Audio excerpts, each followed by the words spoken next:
this one of the more satisfying nights for you? No, it's not. I wasn't out there with him.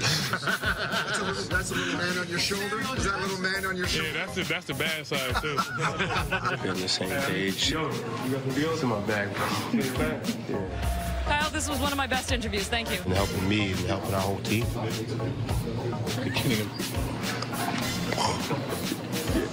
If you play 2 games and you add 1, that means 3 games. Yeah, but you said 1 and 3. If we win, 1 for 3. 1 for 3. 1 for 3 or yeah, 1 and 2? That's what I meant. 1 for 3. Oh, 1 for 3. Yeah, that's what I meant. USC, baby. I ain't even go to college that way. With my aggressiveness, came out 37 points, you know. That's always great, just being able to come somewhere new. I thought I was your lawyer. Speak to my lawyer. Oh, go ahead. A lot of players talk about the game slowing down for them, I guess, as they elevate their game. Yeah, I'm like Neo now.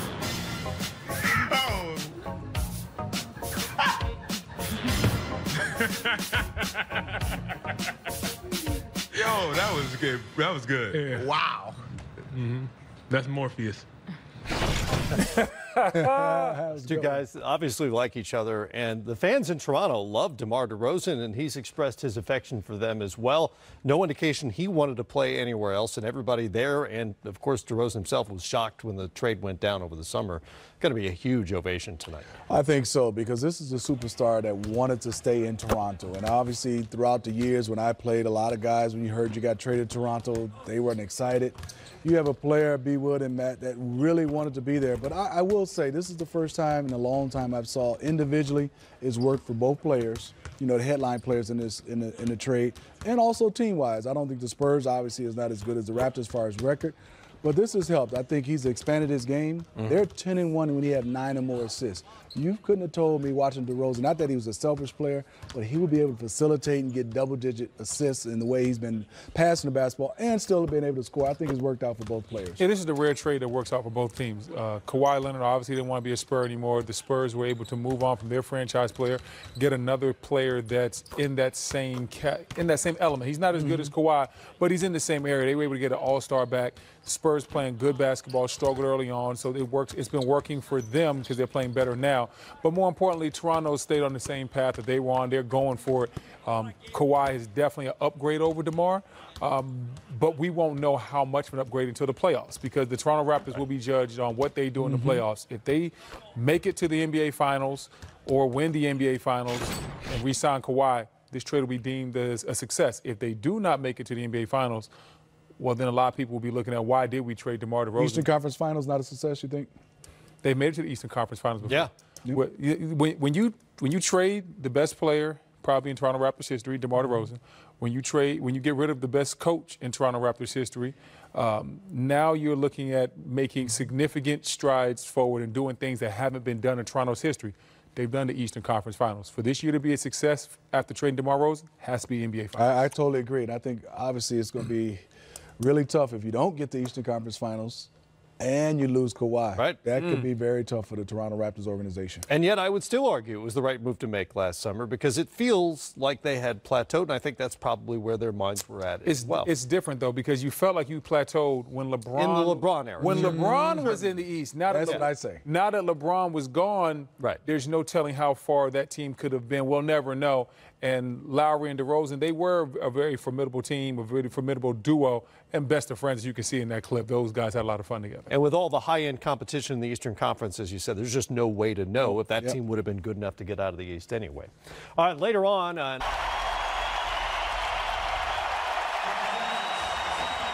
Very different reception tonight for DeMar DeRozan than Kawhi Leonard received when he returned to San Antonio, that's for sure. Huge ovation north of the border as DeRozan returned to Toronto for the first time as a visiting player tonight after spending 9 seasons, 4 of them as an All-Star, with the Toronto Raptors. Man, that had to feel good, B-Will. That had to feel good for DeMar DeRozan. Yeah, that feel great. I mean, coming back to Toronto, getting that type of ovation, and it always feels good as a player when you get that love and the fan, and you know that the fans really appreciate what you did. Hey, Monday night's a doubleheader. 76ers, Pelicans, Mavericks, Clippers. Coverage starts at 7:30 Eastern time. Young gun, Smitty. Tonight, those Pelicans are in Indianapolis. Who's got next? Here's New Orleans head coach Alvin Gentry. Coach, you finally get Elfrid Payton back after a month. What does your starting lineup look like tonight, and how does Elfrid fit in that? Well, he's going to start. We'll just have to see how it goes. You know, he's been out a long time, but he's worked really hard to get back in. I think, you know, obviously it's going to take a little bit of time for him to get the timing and everything back, but we're happy to have him back. He had a really good practice, much more explosive than he's been in the past, and I felt like he played, you know, the level that he did before he got himself hurt. So we're excited to have him back. So even better than the first return from injury? Yeah, it is. I think the first return, he was still a little reluctant and just didn't play, you know, didn't trust it, as a matter of fact. And I think he feels really good about it now, and I think you'll see him be more the Alfred that we saw at the start of the season. Do you have a minute goal in mind, or do you just have to feel that out as you He's not going to be, I mean, 20, 25 is going to be the most that he'll play, you know. He's not going to come back and put him in a position where he's going to be a, you know, 30, 35-minute guy. I don't think we want to do that yet. What's Darius' status for tonight? He won't play tonight. You know, he won't play tonight. Is it possible that he could play tomorrow, or is it? We're thinking that he'll probably be able to go tomorrow, but tonight, I don't think he's going. And I'll talk to you about that. Yeah. Yeah. Okay. Each one? I know you said he's either going to play tonight or tomorrow. Each one to play tonight. Yeah. Does it help that Danny came out and kind of gave everybody a plan? It kind of eases things up a little bit. Well, I think what we did, collectively we sat down, you know, with Mrs. B and Dennis and Mickey and, you know, Danny, and we just really talked about, you know, the vision that we have for the rest of the year and what we see is best for the franchise, and, you know, the direction that we want to try to go and the things that we want to try to evaluate. And so I think to have that out in front of us is the best thing. It curbs a lot of questions that you would have, you know, from the media. I wish I could keep a straight face when I said that. I really do. You're talking about Jim, right? That's what you're talking about Jim. It's all on Jim. But no, really, in all seriousness, it gives us an opportunity to let everyone knows what we're trying to do going forward. And how much does that help you that you can kind of just get back to focusing on basketball and not have to worry about all that? It helps a lot, Will. It really does, because you know, the bottom line is that we have 23 games left to play, and you know, there's a lot of things that we can get out of it from the standpoint of being able to move forward and evaluate some guys, like we said, and put them in situations where we want to see them, and it's going to be important minutes. It's not going to be like mop-up minutes or anything, so I think that's good. How would you describe their attitude, their spirit, after having gone through a very difficult time? I think, you know, the thing with these guys that, you know, and especially, you know, I got to give Drew a lot of credit. I think he's been unbelievable in this situation. You know, his main focus has been, you know, playing and trying to put us in a position to be good. So that's not really easy to do considering the situation and what is going on, but you know, Drew's been unbelievable, and I think the other guys are kind of follow suit. I mean, obviously initially it's kind of a, you know, a shock trying to figure out how we're going to, you know, how you're going to navigate this whole thing and everything, but I think right now the guys are trying to get back into position where, hey, let's just play basketball and see what happens from there. And we talk about the young guys a lot, but how important is it going to be for these final 23 games to evaluate guys like Julius, Elfrid, Darius, guys who could potentially go into free agency this summer?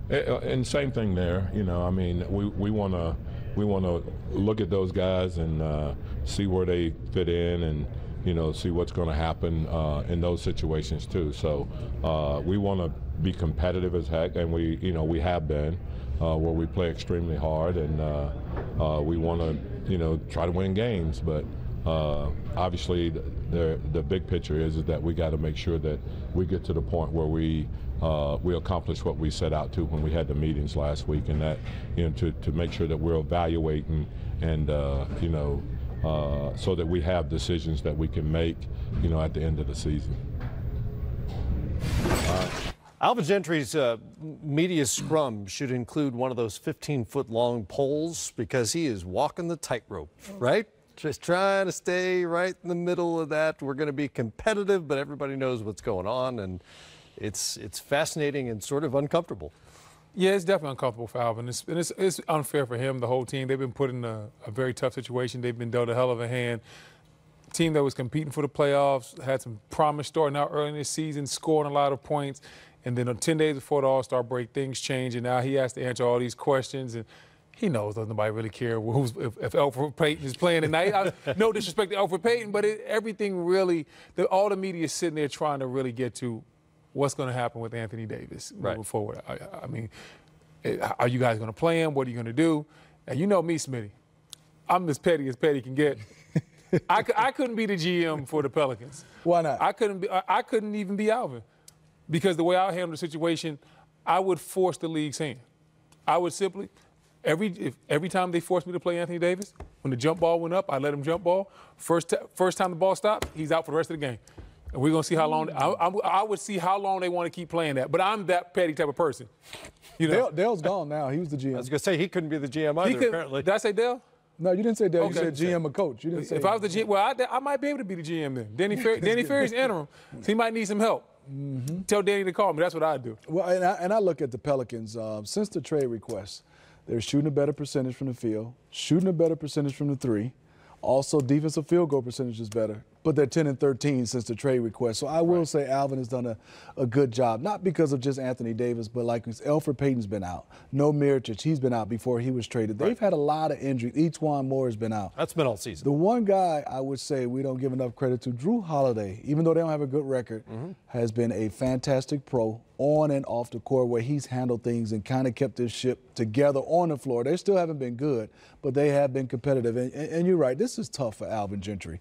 You know, everything B. Wood said it best. We just want to hear what's going on with Anthony Davis. Right. How's he going to play? And it's interesting how they're going to play him down the stretch. Because a minute restriction, what's the difference with playing in 1 minute, like what B. Wood said, versus playing 20 minutes? I'm telling you, I wouldn't play him. That's what we're supposedly he's going to play 20 to 25 minutes. Again, he's coming off an injury. He only played 5 minutes at the All-Star game. But the owner, Gail Benson, has said she wants to compete, quote, at a high level for the remainder of the season. And if you're trying to compete at a high level, you're putting one of the world's best players on the floor for significant minutes, right? I mean, that's what that means to me. First jump ball, he'd be out if I was here. That's not competing at a high level.